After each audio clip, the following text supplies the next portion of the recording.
I guess you could say that there is a prerequisite for this video, and that would be the "What is a widget" video that's also available from the main videos webpage. If you don't know what a widget is and you are curious, want a little explanation, go and check out that video. What we'll do is, I'm going to do a little bit of widget editing, show you, just so you have an idea of how this goes. Mainly, I just want you to see how really easy it is. Let's add some widgets to this page, kind of get it populated a little bit. You see the Add New Widget button. Click on it, and you will get a little accordion drop down that will show you all of the possible widgets that you can add to the home page. As you mouse over a widget, you'll get an explanation on the right side of what that widget is supposed to do.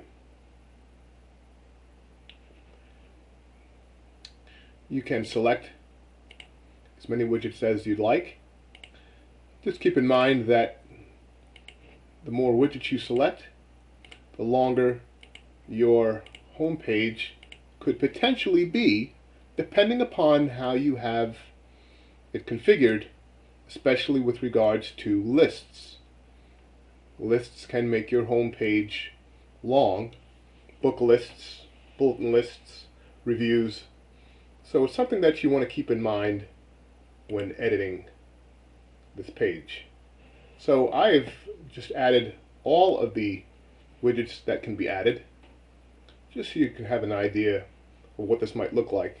And one of the things you'll notice right off the bat is that I selected the New in Library widget, and since I had it set for a list, it took the items that I have that have been designated as new in the library, and it is displaying them in a list.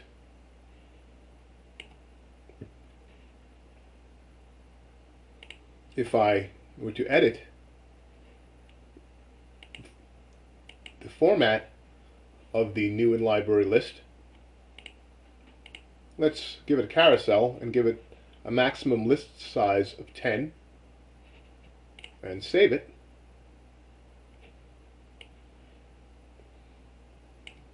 You will see that it is now turning like a carousel and will show me 10 items, move back to the beginning and show them again. So what does this look like in the regular display mode as opposed to the edit mode?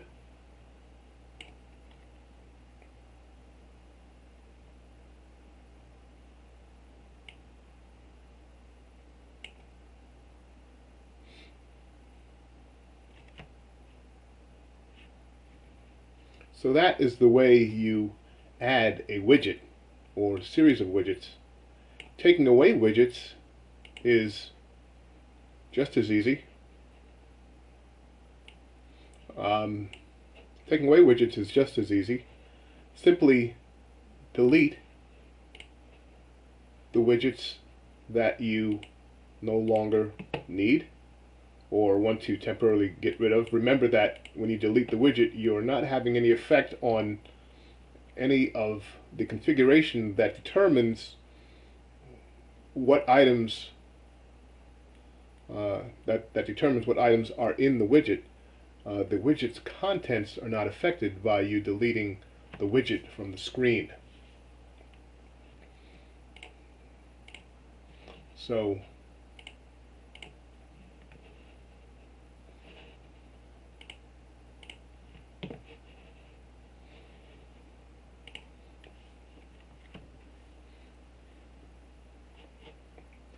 after you've finished deleting the widgets that you don't need, you can go ahead and click Finish Editing, and that brings you back to the regular display mode. And the nice thing is that you can flip back and forth, you can flip back and forth very quickly and easily between display mode and edit mode. Do some editing, go into the regular display mode, by clicking the Finish Editing button and have a look and see what you've done and see if it's to your liking. It's probably best to go ahead and sit down and decide what items you want people to see first, as you would if you were writing a web page. If you're going to write a web page in which you know there is a good potential for scrolling by the user, well, you're going to want to put the things that you want the user to see first highest in the web page, so that they don't have to scroll to get to the items that you really want them to see.